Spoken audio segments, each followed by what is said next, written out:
Beberapa waktu kemudian, walaupun raja sudah tidak marah lagi, ia masih terus memikirkan perbuatan Ratu Wasti dan didikan yang telah diambil terhadapnya.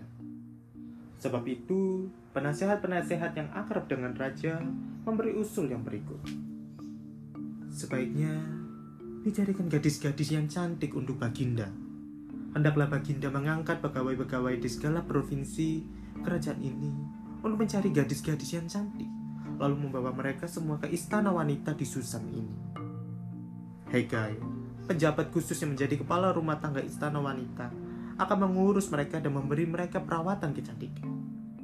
Setelah itu, hendaklah Baginda memilih gadis yang paling Baginda sukai dan menjadikan dia ratu sebagai pengganti Ratu Wasti. Raja menyetujui nasihat itu dan melaksanakannya. Di kota Susan itu ada seorang Yahudi yang bernama Mordekai dan anak Yair. Ia keturunan Kis dan Simei dari suku Benyamin. Mordekai telah ditawan ketika Yerusalem dikalahkan oleh Nebukadnezar, Raja Babel. Mordekai diasingkan ke Babel bersama-sama dengan Yoyakin, Raja Yehuda, dan banyak tawanan yang lain.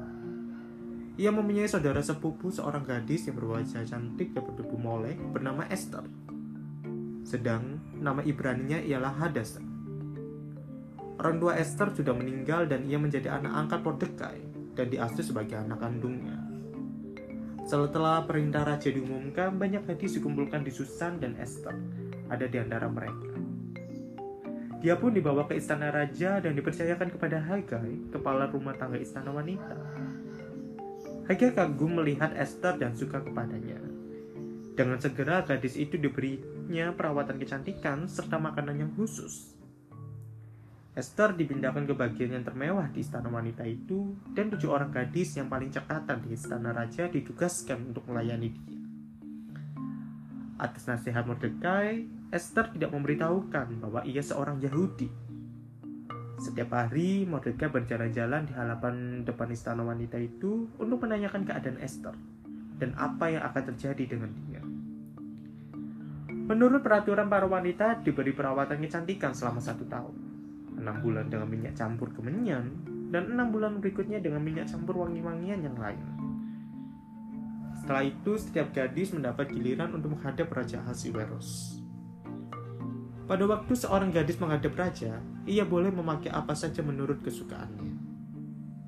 Ia dibawa ke istana raja pada waktu malam, dan besoknya ia dibawa ke istana lain, dan diurus oleh Sasgas, seorang pejabat khusus yang mengurus para selir raja. Gadis itu tidak akan menghadap raja lagi, kecuali jika raja menghendakinya dan memanggil dia dengan menyebut namanya.